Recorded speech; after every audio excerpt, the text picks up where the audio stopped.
Welcome back, everybody. This is Denise Milianta. I'm your host. You are listening to the Coach by God Entrepreneur podcast, where we turn potential into performance. This is part 2 of your 3 most valuable assets as a coach and or consultant. So today we're going to explore this second fundamental pillar of coaching and even consulting. Now, just want to remind you that we're referencing some scripture along the way, but we are not discussing theological concepts. Instead, we're focusing on the most valuable assets that you possess as a coach, your expertise, your ability to connect with clients, and commitment to delivering results. So today we're going to dive into number 2, which is connection, the heart of the matter. Hey, Coach. Welcome back to the Coach by God Entrepreneur Show. I'm Denise Milianta, self-proclaimed mama bear of the coaching industry, certified professional coach, mentor, consultant, tech trainer, and a faith-fueled business maven with a knack for turning chaos into gold. If you are ready to leverage your hard-earned coaching certification, get clarity, create ripples in the marketplace, build a business that glorifies God, and make money, this podcast is for you. You can find out more and connect with me over at denisemilianta.coach. Ready to dig into today's show? Get ready for a dash of sass, a sprinkle of wit, a dose of wisdom, and a whole lot of no-nonsense strategies that will transform your life and your business. Let's go. Welcome back. We are on part 2 of a 3-part series. Today we're talking about connection, the heart of the matter. You could be the smartest cookie in the jar, but if you can't connect with clients, well, you're just another crumb on the table. When was the last time you were deeply moved by a Wikipedia article? Sure, it might have given you some facts, but it did inspire you to change your life? Probably not. And that's because information without connection is sort of like a joke without a punchline. It might be technically correct, but it's not going to leave a lasting impression. Now think about Jesus. He's the ultimate coach, and this is why the name of my podcast is called Coached by God. What made him effective? It was his uncanny ability to connect with everyone, from the high and mighty to the down and out. He didn't just preach at people. He listened to them. He understood them. He met them where they were. And as we see in Mark 10, verse 21, Jesus looked at him and loved him. This simple act of connection was often the prelude to transformation.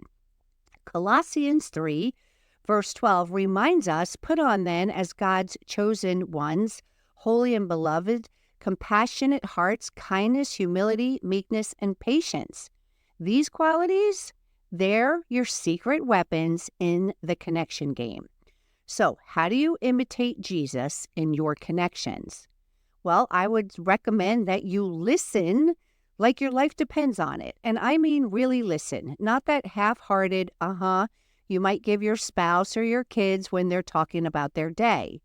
Use those ears like they're the most valuable tool in your coaching toolkit, because they are. Remember, everyone should be quick to listen and slow to speak. James 1, verse 19. Also, you want to empathize like you're auditioning for an Oscar. Put yourself in your client's shoes. Feel their struggles. Really feel them. Understand their fears. As Romans 12:15 says, rejoice with those who rejoice and weep with those who weep. You're also going to want to be authentic. Your clients can smell fakery from a mile away. So if you're trying to be Tony Robbins when you're really more of a Bob from accounting, you're not going to connect. So embrace your inner Bob. Bob can be a great coach too. After all, the Lord detests lying lips, but he delights in people who are trustworthy. You also want to show vulnerability because, let's face it, I'm not perfect and you're not perfect. And pretending to be is about as convincing as a toupee in a hurricane. So share your own struggles and how you've overcome them. It makes you relatable and gives your clients hope. Paul wasn't afraid to share his weakness, saying, "For when I am weak, then I am strong." Now, I also want to encourage you to adapt your style.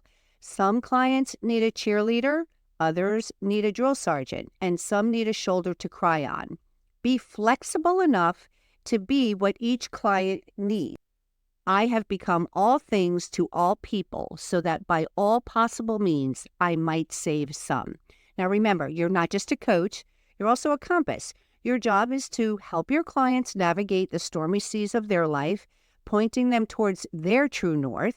And you can't do that if you're stuck on your own little island of expertise, shouting instructions through a megaphone. Now, I'll also throw in here, it really depends also on your coaching style, right? What method of coaching do you use? I do have an episode on that, discovering your dominant coaching style. I suggest you go back and listen to it.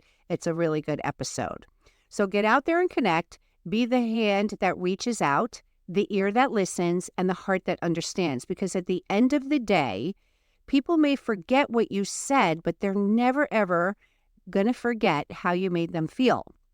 As Proverbs 27, verse 9 puts it, the sweetness of a friend comes from his earnest counsel. All right, let's move on. We're going to wrap up with the one thing challenge. And your one thing challenge for this week, my friends, is listeners. Practice the art of active listening. For the next 7 days, in every conversation you have, make a conscious effort to truly listen. Don't just wait for your turn to speak, but really hear what the other person is saying. Try to understand their perspective, their emotions, and their needs.